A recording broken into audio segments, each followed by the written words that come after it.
Bismillahirrahmanirrahim. Assalamualaikum warahmatullahi wabarakatuh.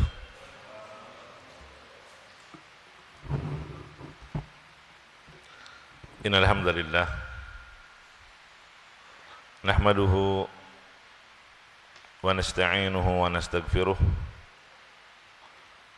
wa na'udzu billahi min shururi anfusina wa min sayyiati a'malina man yahdihillahu fala mudilla lahu wa man yudlil fala hadiya lahu asyhadu an la ilaha illallah wahdahu la syarika lah wa asyhadu anna Muhammadan abduhu wa rasuluh sallallahu alaihi wa ala alihi wa sahbihi wa sallama tasliman katsira amma ba'd. Jemaah salat subuh rahimakumullah. Pada kesempatan pagi hari ini kita akan bahas beberapa poin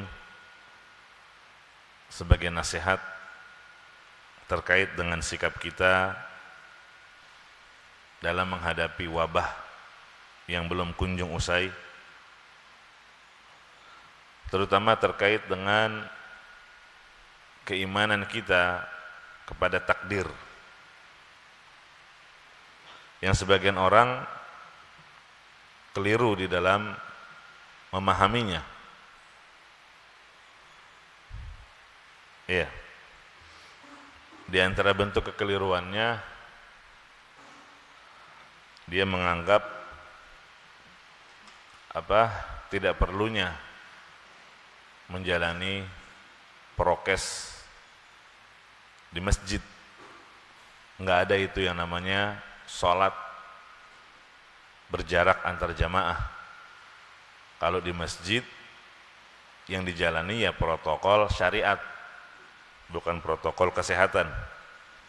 Sehingga ada sebagian jamaah yang tidak mau menghadiri sholat di masjid yang menjalani prokes protokol kesehatan.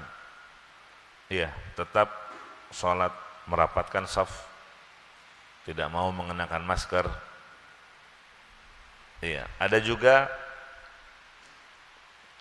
yang pesimis dalam menghadapi musibah wabah ini, putus asa, padahal di antara buah dari keimanan kepada takdir adalah senantiasa berhusnuzan, berbaik sangka kepada Allah Subhanahu wa ta'ala. Apalagi Allah berfirman, ana inda dhanni abdi bi, aku tergantung prasangka hamba kepadaku. Iya, maka silakan berprasangkalah sesuka Anda, karena seperti itu pula yang akan Anda dapatkan. Oleh karena itu, kita nggak boleh berburuk sangka kepada Allah Subhanahu wa ta'ala dalam kondisi apapun. Iya. Poin yang pertama, seorang muslim harus beriman kepada takdir. Dan ini bagian dari rukun iman yang 6, antu'mina bil qadari khairihi wa syarrih. Engkau beriman kepada takdir yang baik maupun takdir yang buruk. Ya. Beriman kepada takdir yang baik, misalnya berupa diberikannya kesehatan, kelapangan rezeki, ya, diberikan berbagai kenikmatan. Namun kita juga harus beriman kepada takdir buruk. Di saat sakit, di saat sempit, dan di saat kondisi-kondisi yang tidak kita sukai, itu juga bagian dari takdir Allah yang telah menetapkannya. Dalil dari Al-Quran jelas sekali, banyak ya. Di antaranya surat Al-Furqan ayat 2, wa khalaqa kulla syai'in faqaddarahu taqdira. Allah yang menciptakan segala sesuatu dan Allah yang menetapkan takdirnya. Dan dalam hadis Nabi SAW bersabda, kullu syai'in biqadar hatta al-ajzi wal kais. Segala sesuatu di alam ini telah ditakdirkan, bahkan sampai masalah kelemahan dan kecerdasan, kepintaran, itu juga hal yang sudah ditakdirkan oleh Allah. Ada yang diberikan kelemahan, ada yang diberikan kekuatan, ada yang diberikan kecerdasan, ada yang diberikan kurang dari itu. Berdasarkan hadis ini, Nabi mengatakan itu semua dengan takdir Allah. Poin yang kedua, kalau kita beriman kepada takdir dan tidak sempurna keimanan seseorang, atau bahkan tidak ada manfaatnya keimanan tanpa keimanan terhadap takdir, ya, apa konsekuensinya beriman kepada takdir? Beriman kepada takdir itu tidak akan sempurna kecuali dengan 4 perkara. Dan keempat perkara ini adalah pengantar untuk memahami masalah takdir. Apa 4 hal itu? Yang pertama adalah al-ilmu. Apa itu al-ilmu? Maksudnya beriman bahwa Allah Maha mengetahui. Ilmu itu kan artinya mengetahui.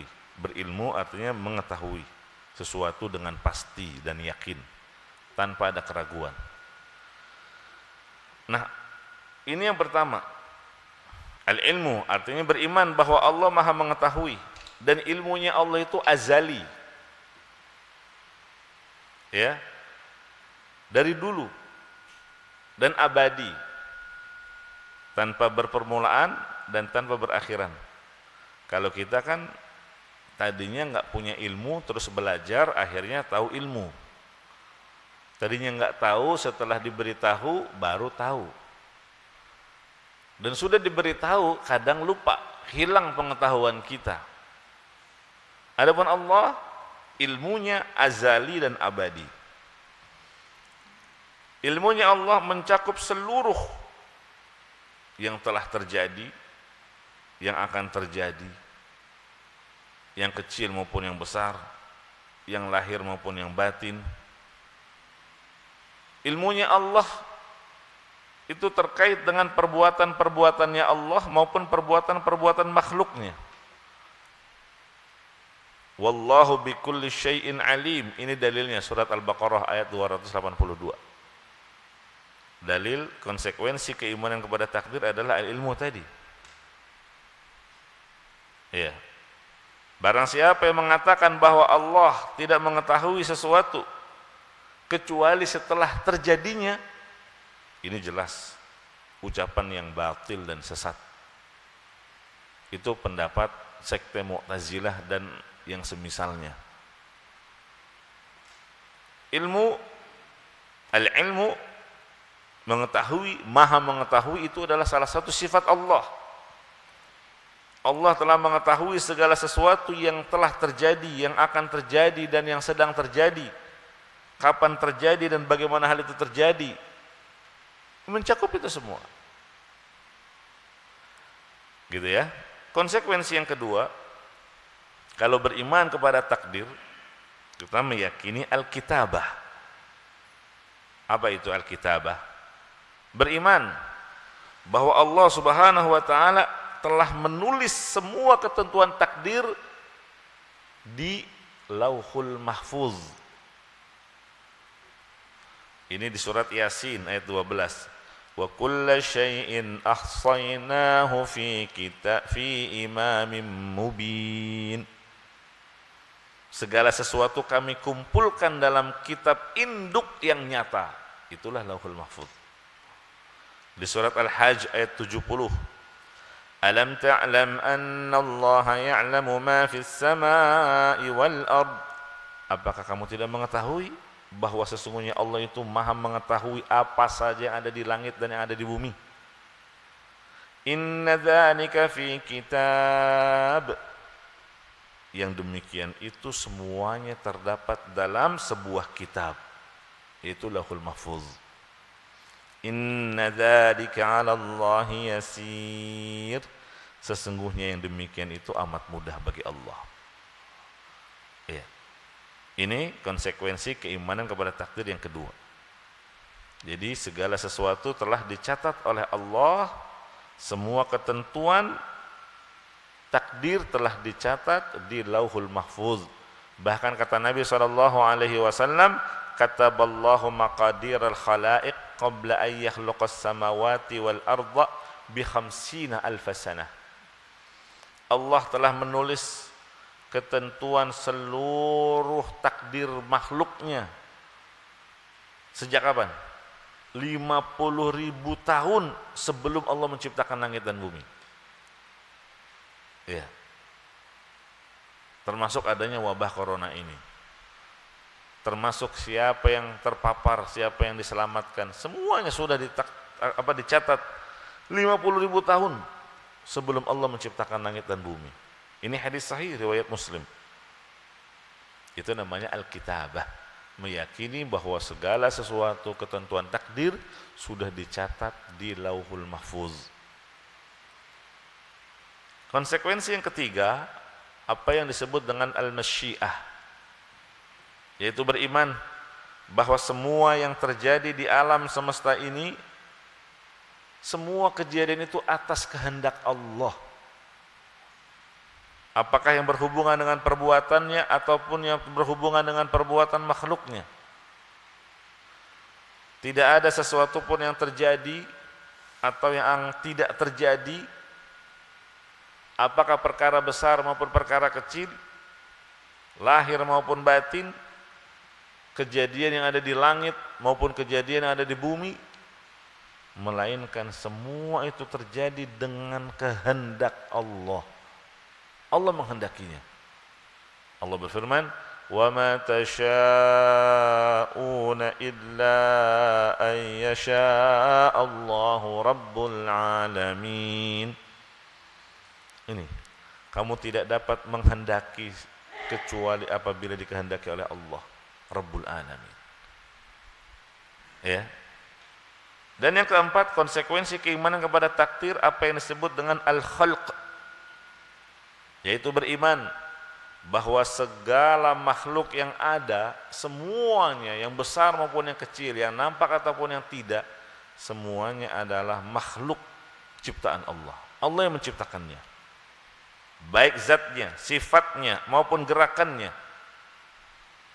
Allah adalah zat yang menciptakan segalanya, yang besar maupun yang kecil, yang nampak maupun yang tersembunyi. Dan penciptaan ini meliputi zat makhluknya seluruhnya, ya, atau sifat-sifat mereka, bahkan termasuk apa yang mereka perbuat dalam bentuk ucapankah, perbuatankah, bahkan hasilnya pun dan pengaruhnya, semua itu adalah makhluk. Artinya apa? Makhluk Allah yang menciptakannya. Dalilnya surat Az-Zumar ayat 62. Allahu khaliqu kulli syai' wa huwa ala kulli syai'in wakil.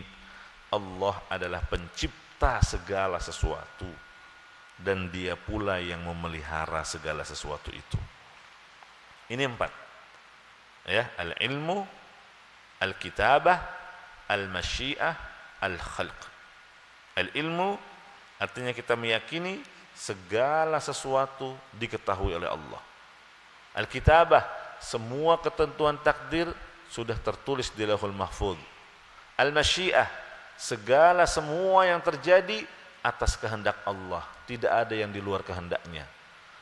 Kemudian al-khalq, segala sesuatu yang ada adalah makhluk ciptaan Allah, termasuk wabah ini.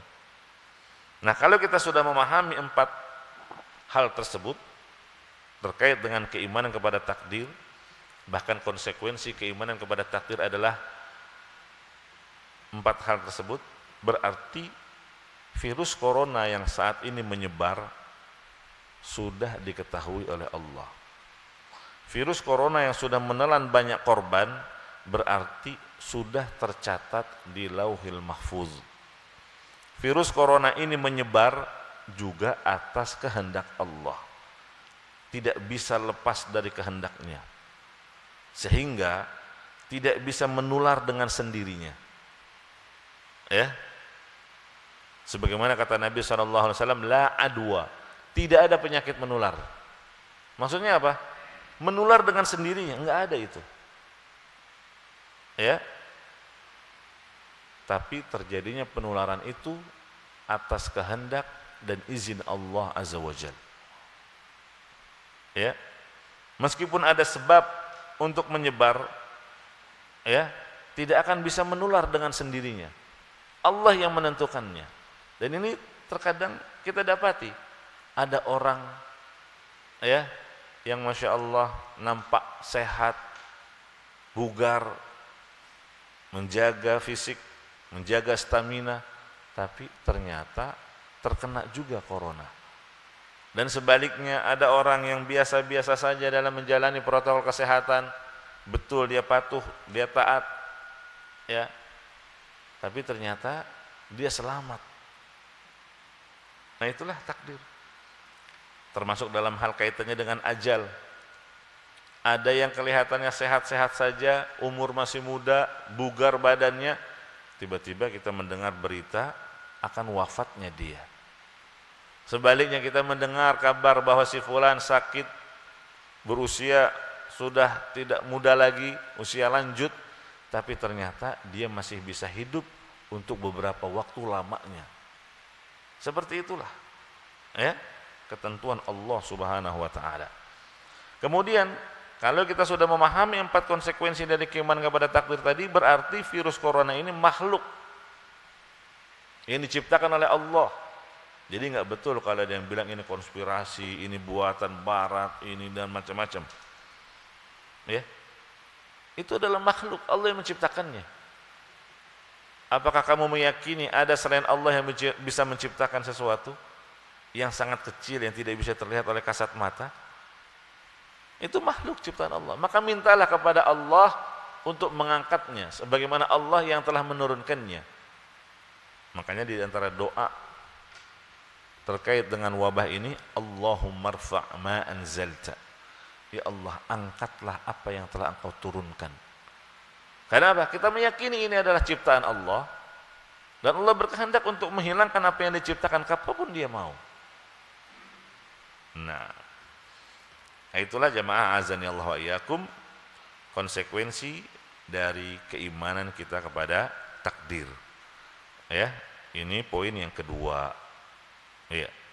Adapun poin yang ketiga, virus corona bisa terkena pada kita itu dengan takdir Allah. Dalilnya jelas di surat At-Taubah ayat 51, qul la yusibana illa ma kataballahu lana huwa maulana wa 'ala Allahi falyatawakkalul mu'minun. Katakanlah wahai Muhammad, lan yusibana illa ma kataballahu lana, tidak akan menimpa kami kecuali apa-apa yang telah ditetapkan Allah menimpa kami. Ini akidah Ahlus Sunnah, ini akidah seorang muslim, ya. Tidak akan menimpa kita kecuali apa-apa yang sudah Allah tetapkan menimpa kita. Iya. Huwa maulana, dialah Allah penolong bagi kami. Wa 'alallahi falyatawakkalul mu'minun, dan hanya kepada Allah sajalah hendaknya orang-orang yang beriman itu bertawakal. Ayat ini dipertegas lagi dalam sebuah hadis. Nabi SAW bersabda, wa'lam annal ummata law ijtama'at ala yanfa'uka bisyai' lam yanfa'uka illa bisyai'in qad katabahu Allahu lak.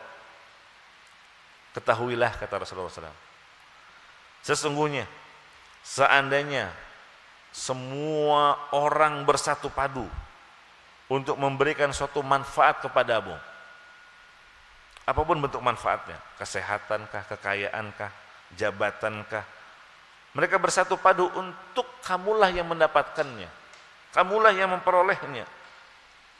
Apa kata Nabi? Lam yanfa'uk, mereka yang bersatu padu untuk itu tidak akan bisa memberikan manfaat kecuali jika Allah telah menetapkannya untukmu. Ya. Orang berusaha kerjasama karena ini misalnya orang terpenting. Para dokter bersatu padu untuk menyelamatkan nyawanya, ya, agar dia tidak terkena virus ini. Bersatu padu. Mereka tidak akan bisa memberikan hal itu kecuali kalau Allah telah menetapkan manfaat itu untuknya. Iya. Begitu juga sebaliknya, walau ijtama'u ala ayyadurruka bisyai', seandainya semua orang bersatu padu untuk memberikan bahaya kepadamu, memudaratkanmu, mereka tidak akan bisa memudaratkanmu sedikit pun kecuali jika Allah telah menetapkan mudarat itu untukmu. Rufi'atil aqlam wa jaffatis suhuf. Pena sudah diangkat.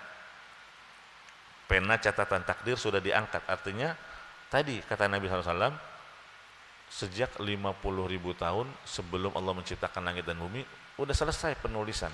Wa jaffatis suhuf, lembaran catatannya sudah kering, nggak bisa lagi diedit, ya, nggak bisa lagi dihapus, sudah kering.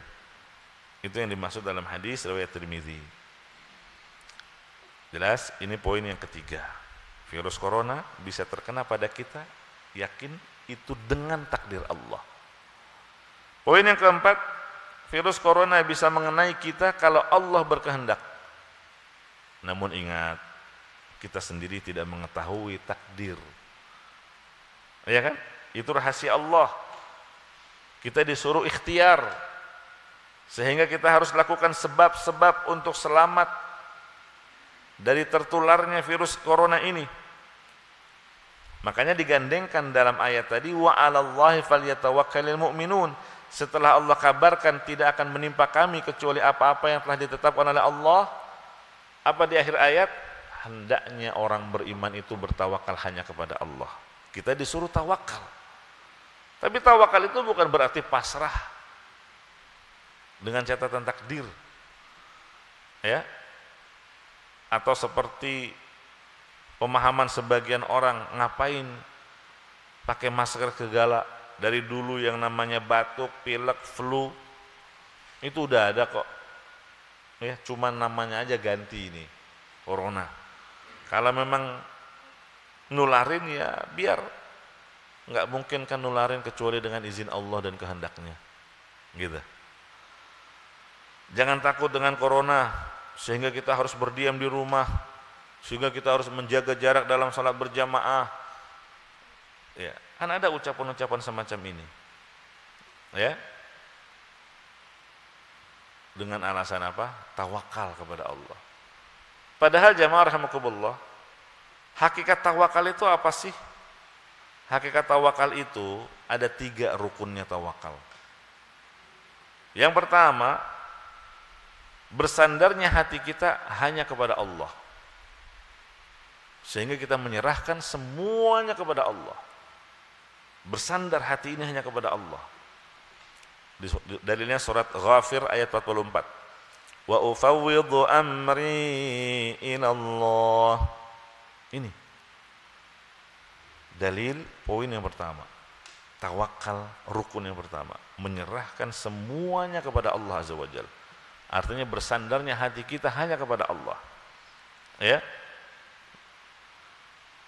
Adapun ucapan seseorang, aku bertawakal kepada Allah, di lisan, tapi hatinya bersandarnya kepada selain Allah, cenderungnya dan pasrahnya kepada selain Allah. Ini gimana? Lisannya mengucapkan aku tawakal sama Allah, tapi hatinya ketergantungannya kepada selain Allah. Iya, bersandarnya hati, kecenderungannya, kepasrahannya kepada selain Allah. Kalau seperti ini sama seperti orang yang bilang aku taubat kepada Allah, tapi dia tetap di atas kemaksiatan. Bilang taubat tapi dia tetap melakukan dosa. Iya, nggak ada manfaatnya. Kalau dia mengatakan aku taubat kepada Allah, tapi dia tetap melakukan dosa dan kemaksiatannya. Sama seperti tadi, aku bertawakal kepada Allah, tapi hatinya, ketergantungannya kepada selain Allah. Jelas? Jadi harus betul-betul hati kita bersandar kepada Allah semata. Yang tadi dikatakan apa? Allah tergantung prasangka hamba kepadanya. Ya. Maka lahirkan sifat optimis, roja, mengharap kepada Allah. Ya.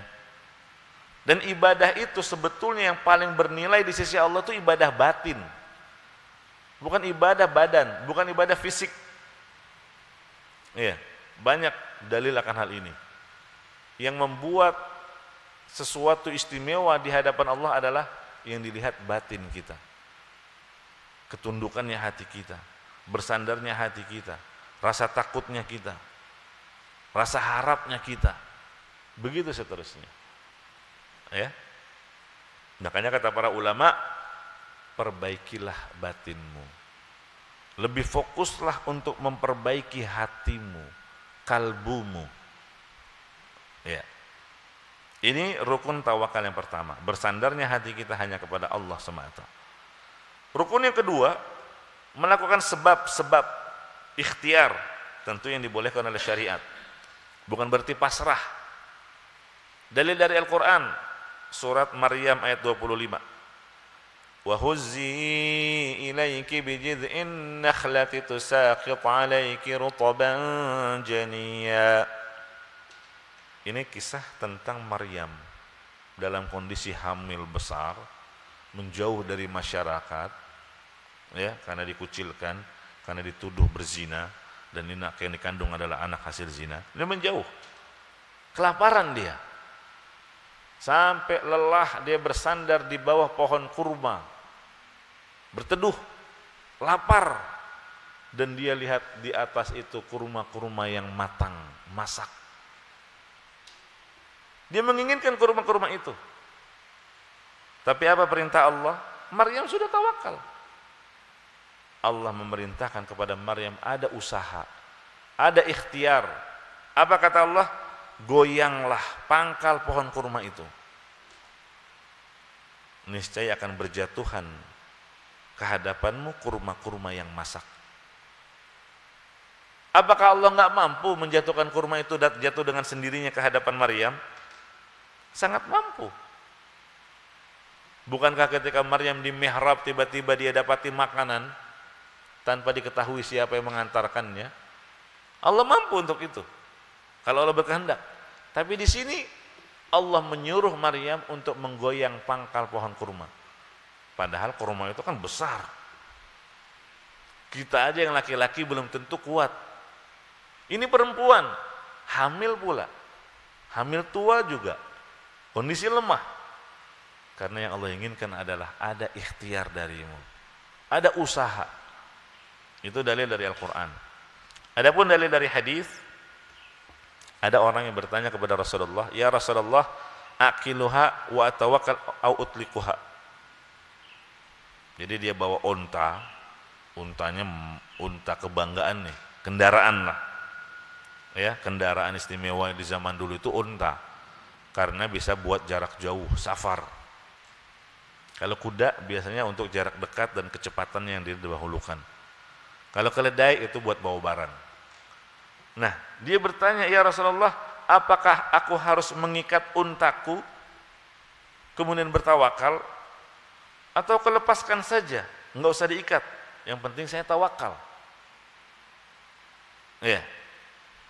Lihat, apa kata Nabi SAW? Iqilha wa tawakkal. Ikatlah untamu dulu, kemudian baru bertawakal. Kemudian bertawakallah kepada Allah. Ini bimbingan Rasulullah SAW. Beliau tidak meninggalkan sebab dan ikhtiar.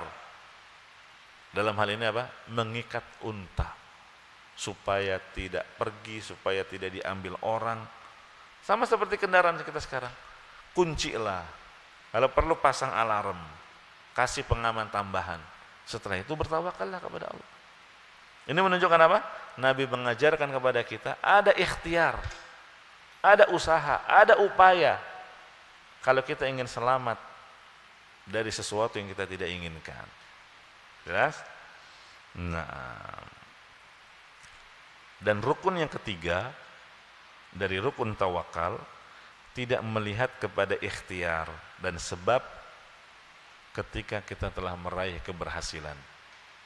Misalnya sakit, ikhtiar berobat, minum obat dari dokter, sembuh.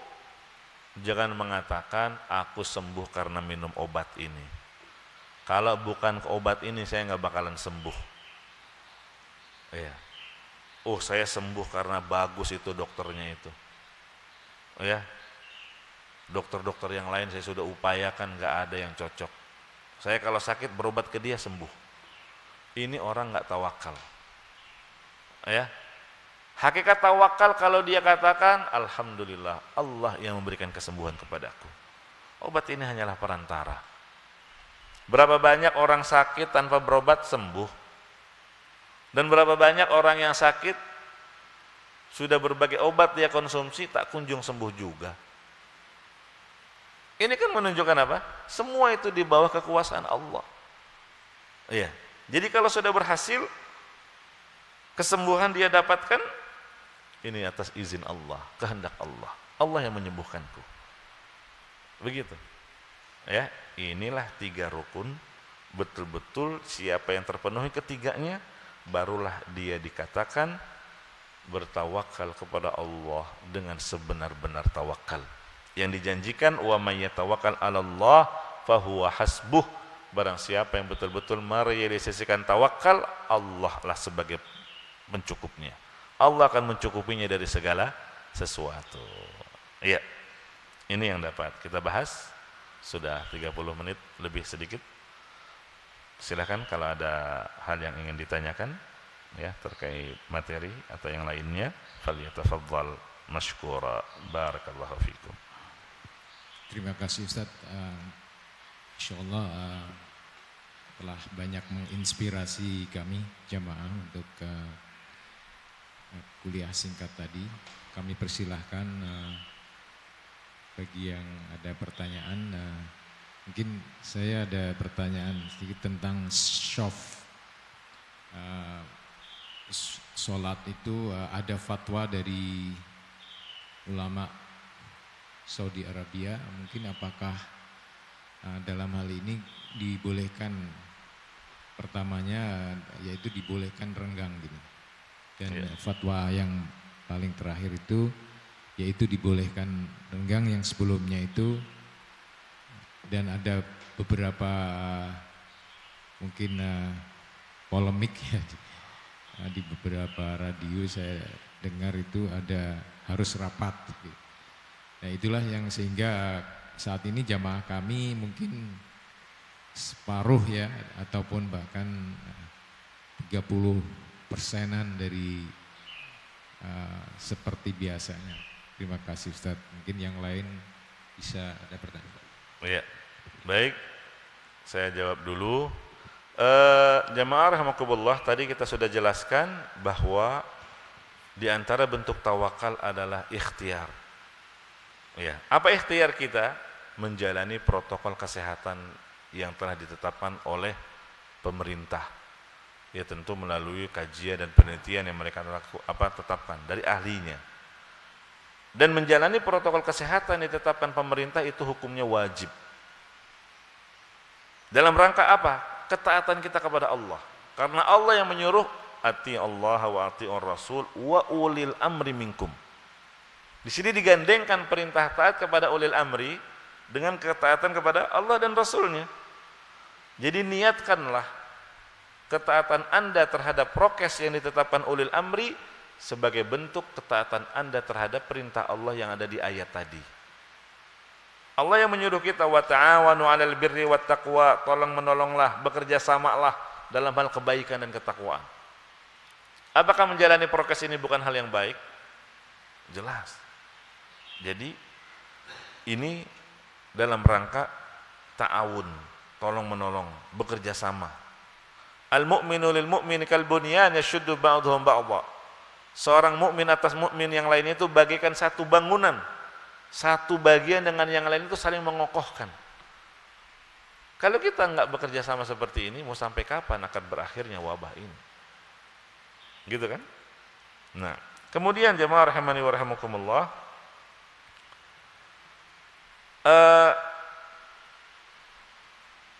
di antara protokol kesehatan yang mengharuskan adanya jarak ya antar jamaah, ini tidak merusak keabsahan sholat. Ya. Tidak pula mengurangi pahalanya. Apa ini kok sholat kayak gini nih? Nabi nyuruhnya rapat kok, kita malah berjauhan. Iya, kadang ada yang begitu kan? Ini terhitung sholat sendiri-sendiri kalau begini. Mendingan di rumah aja lah sekalian. Gitu kan? Padahal jamaah rahimakumullah, ada kaidah usul fikih. Dar'ul mafasid muqaddamun ala jalbil masalih. Menolak mudarat itu lebih didahulukan, lebih diprioritaskan daripada mengambil maslahat. Ya kan? Betul, rapatnya shaf itu maslahat. Tapi adanya virus corona ini mudarat. Dengan rapat dan berdekatan, ya, sedangkan kita tidak tahu siapa orang di sebelah kita, bisa jadi dia OTG, orang tanpa gejala, ini kan yang berbahaya. Iya. Orang-orang yang sudah punya potensi menularkan ke yang lain, orang tanpa gejala ini, gentayangan kemana-mana, bisa jadi dia dari sebelah kita, ya kan? Nggak tahu. Nah, makanya itu mudarat kalau berdekatan. Virus corona ini mudarat. Mana yang harus didahulukan? Menjauhi mudarat. Berdasarkan kaidah usul fikih tadi. Menolak bahaya itu lebih didahulukan daripada mengambil maslahat. Betul, kalau kondisi normal itu wajib merapatkan shaf. Ya. Betul, kalau kondisi normal haram muka itu ditutup. Ya kan? Yang perempuan pakai cadar saja disuruh buka cadarnya kalau lagi sholat. Bahkan ketika tawaf, Aisyah radhiyallahu anha membuka cadarnya, kecuali ketika papasan dengan laki-laki asing dia tutup. Karena pada asalnya biarkan terbuka. Itu kondisi normal. Tapi ingat, kewajiban itu gugur manakala tidak mampu. Ya kan? Haji, rukun Islam dia, wajib, tapi gugur bagi yang tidak mampu. Akikah, itu wajib bagi yang punya kemampuan, tapi gugur bagi orang tua yang tidak punya kemampuan mengakikahi anaknya. Jadi semua kewajiban itu gugur ketika tidak mampu mengerjakannya. Termasuk sekarang ini. Iya. Dan juga tidak ada sesuatu yang haram kalau bersamaan dengan adanya darurat. Haram tuh nutup muka. Lagi sholat, buka dong. Ini kondisi darurat. Ad-daruratu tubihul mahdurah. Gitu kan? Kondisi darurat itu menjadikan sesuatu yang asalnya haram tidak boleh, menjadi halal. Apa bedanya? Allah menghalalkan makan bangkai bagi yang kelaparan, kalau nggak makan mati dia. Tujuannya apa itu? Menyelamatkan nyawa. Dihalalkan makan bangkai. Bangkai itu nggak mesti identik dengan bau. Artinya kalau dia dapati ada hewan mati tanpa dia sembelih, tapi masih hangat, nggak bau, kan masih bisa dimakan, masih enak dimakan. Rusak kah? Ya, kambing kah? Sapi kah? Baru saja matinya. Itu kan dianggap bangkai. Apa kata Allah? Makan kalau kamu memang kelaparan. Kalau nggak makan kamu akan binasa. Dihalalkan yang haram dalam rangka apa? Menyelamatkan nyawa. Begitu juga memakai masker, menjaga jarak, ya, dalam sholat berjauhan, itu asalnya sesuatu yang haram, tapi karena kondisi darurat menjadi halal. Jadi tidak ada kewajiban bersama ketidakmampuan, dan juga tidak ada hal yang haram bersamaan dengan adanya darurat. Demikian. Jelas? Barakallahu fiik. Iya. Assalamualaikum Pak Ustaz. Waalaikumsalam. apakah doa, sholat, dan sodakoh kita itu bisa merubah takdir? Misalnya Allah telah takdirkan si fulan besok kena sakit, kena virus corona, tapi karena dia bersodakoh, sodakoh itu bisa menolak bala, misalnya kayak gitu Pak Ustadz. Mohon pencerahan. Iya. Bapak Ibu sekalian, kita semua nggak tahu apa takdir yang Allah tetapkan bagi kita. Ya, kita semua punya kemampuan, punya usaha, nggak dipaksa, tidak seperti wayang di tangan dalang. Maka kewajiban kita ikhtiar. Di antara bentuk ikhtiar apa? Banyak-banyaklah berbuat kebajikan. Sedekah, ya, dermawan, membantu orang yang kesulitan, respek terhadap kebaikan. Apa kata Nabi SAW? Sona'iul ma'ruf taqi masari as-su. Orang-orang yang banyak berbuat kebaikan, apa kata Nabi? Perbuatan-perbuatan kebaikan itu, perbuatan-perbuatan soleh itu, ya, dapat mencegah seseorang dari su'ul khotimah, dari akhir kehidupan yang buruk.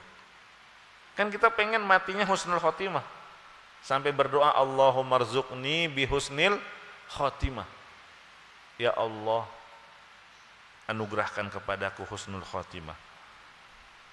Wa na'udzubika min su'il khotimah, dan aku berlindung kepadamu ya Allah dari su'ul khotimah, mati dalam keadaan sedang bermaksiat, ya, mati lagi joget-joget, ya, mati lagi ada di tempat orang yang sedang bermaksiat, dan seterusnya. Kita nggak mau, karena nanti seseorang akan dibangkitkan seperti kondisi dia mati. Kita kan nggak mau dibangkit ke dalam keadaan sedang bermaksiat. Nah sekarang gimana caranya? Kita pengen mati di atas husnul khotimah. Kita pengen mati dalam keadaan sedang beribadah kepada Allah, sedang sholat kah, sedang membaca Quran kah, sedang haji kah, tawaf, umroh, dan seterusnya. Ya, kita ingin mati sementara kita sudah taubat dari semua dosa. Husnul khotimah itu banyak. Jawabannya hadis tadi.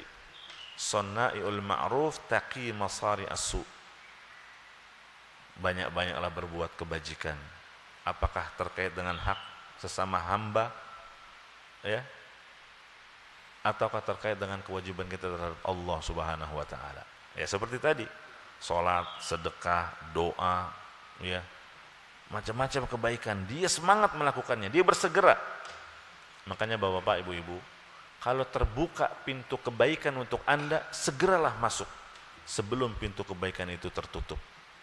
Ya. Artinya apa? Semangat mengerjakan kebaikan. Ketika Anda memiliki kesempatan, jangan menunda-nunda. Ya.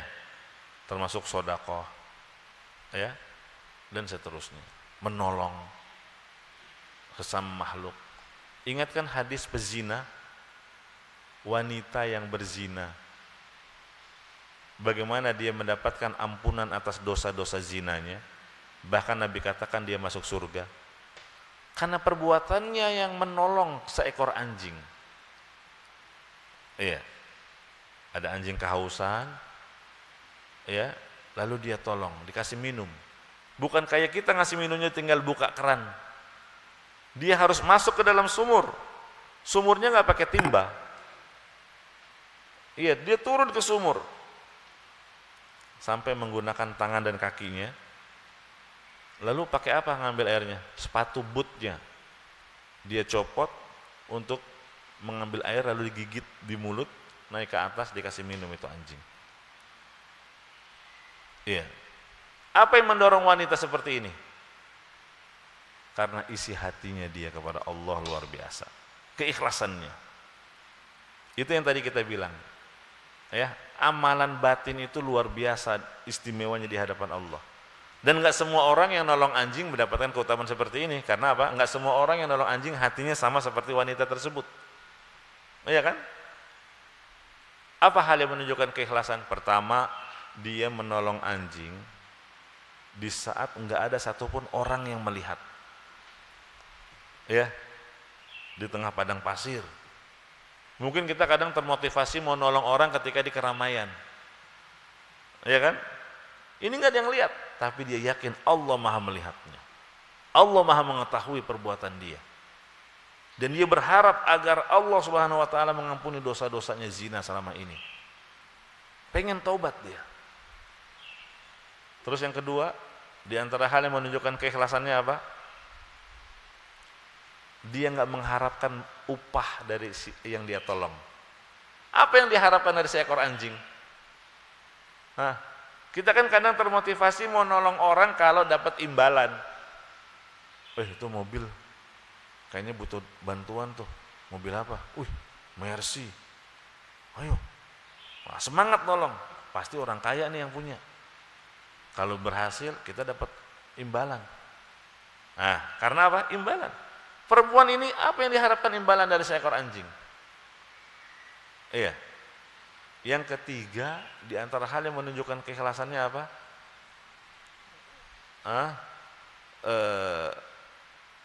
Ya itu tadi, ya di antara yang dijelaskan oleh para ulama, enggak ada satupun manusia yang melihatnya, dia tidak mengharapkan imbalan dari anjing yang dia tolong, ya. Nah, begitulah pada akhirnya kata Nabi SAW, dengan perbuatannya itu Allah mensyukuri kebaikan wanita tersebut.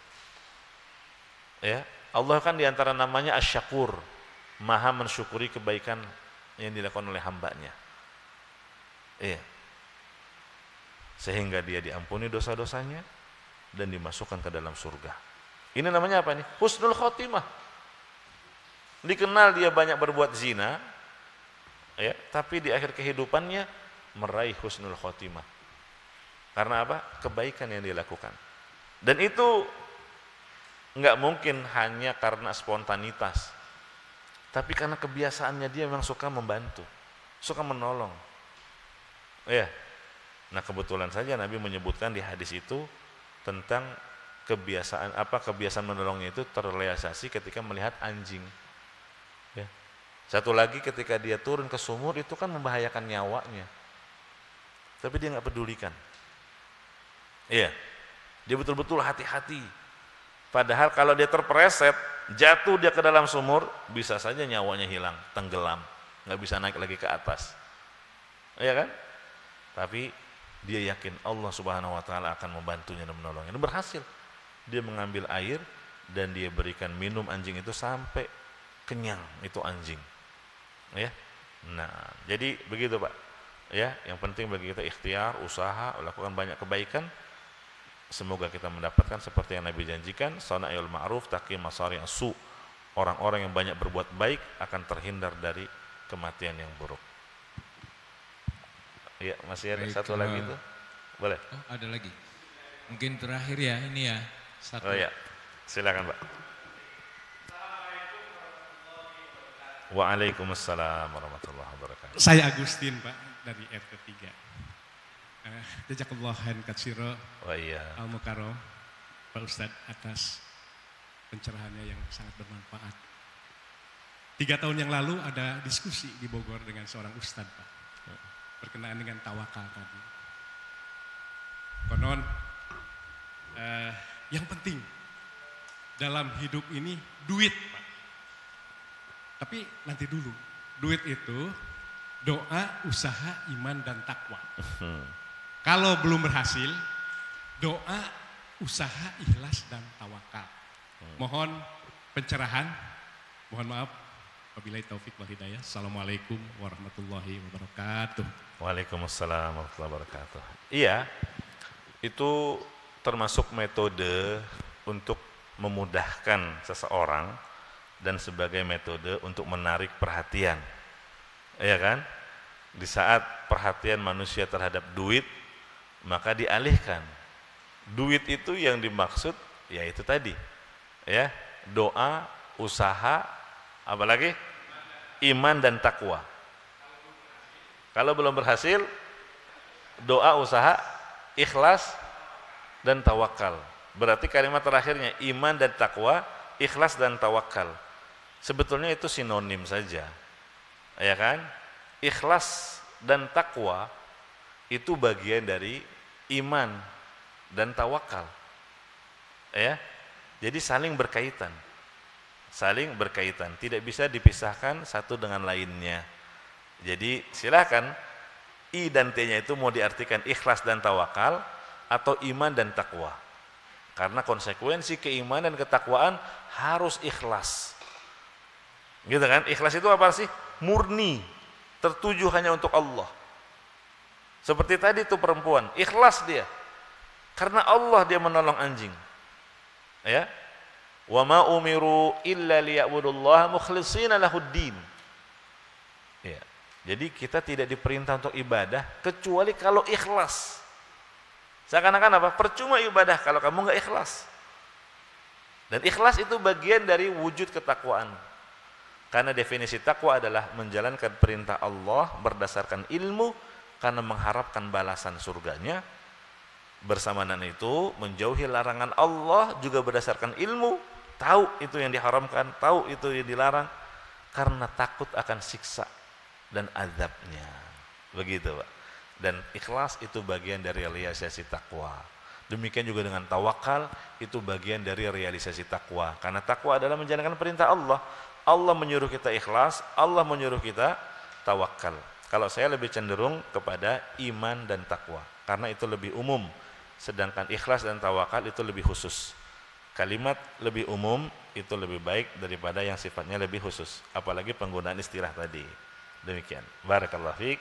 Ini yang dapat kami sampaikan, kurang lebihnya mohon maaf. Kita tutup. Subhanakallahumma wa bihamdika asyhadu an la ilaha illa anta astaghfiruka wa atubu ilaik. Walhamdulillahirabbil alamin. Wassalamualaikum warahmatullahi wabarakatuh.